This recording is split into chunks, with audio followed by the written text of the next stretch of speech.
Imagine an F-35 so modified, even the Pentagon can't track everything it does.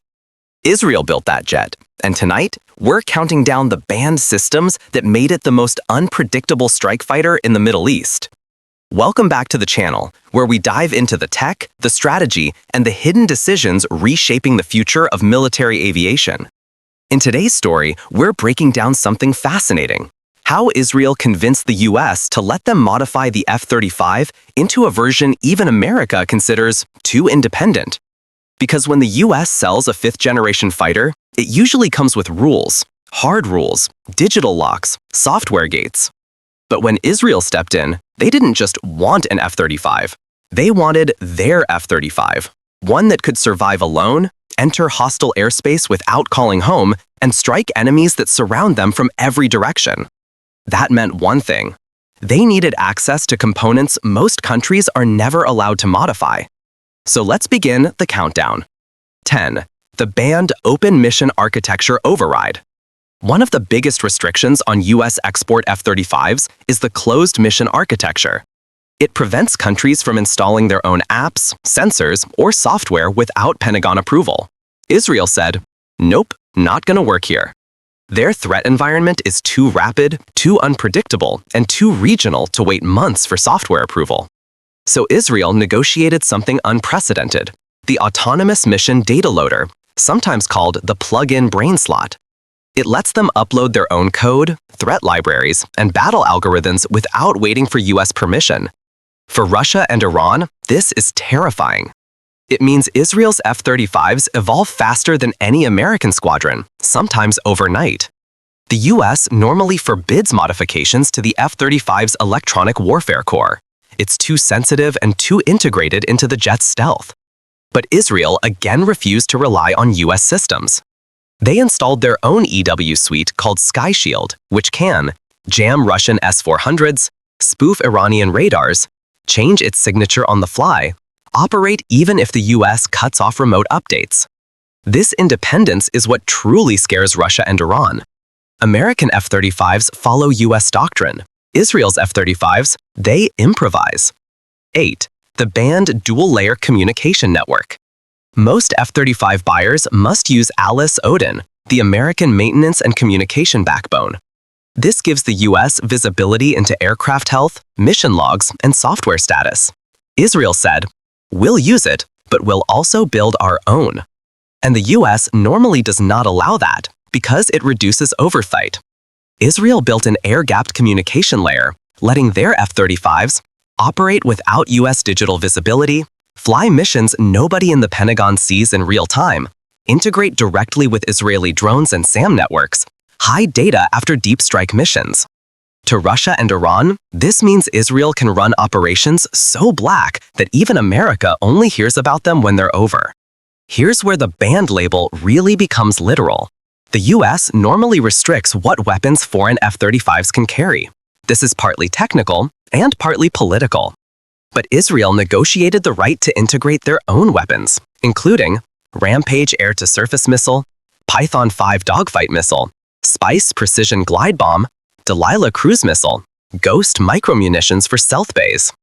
Many of these weapons are not approved for US F-35s, but Israel loads them anyway. And this makes their jets optimized for Middle Eastern targets, not American global operations. Russia and Iran see this as a custom-built anti-them package. US F-35s have strict rules on maintaining their classified radar-absorbent material. Israel, again, broke the mold. They developed localized maintenance methods, so their jets can repair stealth damage without flying to the US, apply different coding types depending on mission, modify edge alignment for specific radar bands. Technically, that's not allowed, but Israel has exemptions no other country has. Russia and Iran worry because these jets can return from a mission damaged, get recoded the same night, and launch again before dawn. Here's something wild. The US requires F-35s to log mission data into Odin, meaning America can technically analyze every flight. Israel has a dual logging system. One goes to Odin, and the other? Classified, local, invisible. This allows covert penetration of Syrian, Lebanese, or Iranian airspace, missions that leave no trace readable by foreign servers, operational secrecy even from allies. Iran has complained publicly that there is no record of Israeli penetrations. That's why.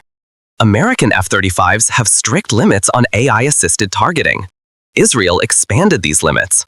Their upgraded F-35Is can auto-prioritize threats, auto-recommend strike paths, auto-reconfigure EW defenses, operate alone if data links are jammed. Russia and Iran fear this because their entire doctrine relies on jamming NATO aircraft. But the Israeli F-35 laughs at that. If jammed, it simply operates by itself. America is testing loyal wingman drones. Israel already uses them. Their F-35s can directly command suicide drones, recon drones, EW decoy drones, micro-UAVs for tunnel mapping. This is forbidden on export models, but Israel negotiated full control. So when a single Israeli F-35 enters airspace, Russia and Iran have to prepare for a swarm, not one aircraft. The US does not permit structural changes to the F-35 to alter fuel capacity. Israel installed conformal fuel tanks, drag-optimized pylons, mission-adaptive fuel sequencing. These add significant range, allowing Israel to hit Iran without refueling. To Iran, that's existential. To Russia, a complete embarrassment, because the S-400 was supposed to stop such jets. It doesn't. This is the most secretive modification. Israel reportedly has a unique software mode where the F-35 reduces emissions beyond US export limits, alters its radar personality mid-flight, creates false returns, can mimic older jets or vanish entirely. American jets don't have this mode. Israel's operational zone requires it, so they built it. Russian radar operators have complained that Israel's F-35s teleport. They don't teleport, they simply have stealth settings others aren't allowed to install. This is why the Russian Ministry of Defense refers to Israel's F-35 as non-standard and unpredictable. So, why do Russia and Iran fear Israel's F-35s more than America? It's simple. America builds a global aircraft. Israel rebuilt it into a regional predator. They customized everything, the software, the weapons, the stealth, the AI, and created the only F-35 on Earth that even the Pentagon can't fully predict. It's the most independent, aggressive, and tactically flexible version of the jet in existence. And, in a region where survival depends on speed, adaptation, and secrecy, Israel built exactly the machine it needs. If you want more breakdowns like this, more tech, more history, more HFY-level strategy, hit subscribe, drop a like, and tell me in the comments, which aircraft or system should we decode next? Thanks for watching, and I'll see you in the next briefing.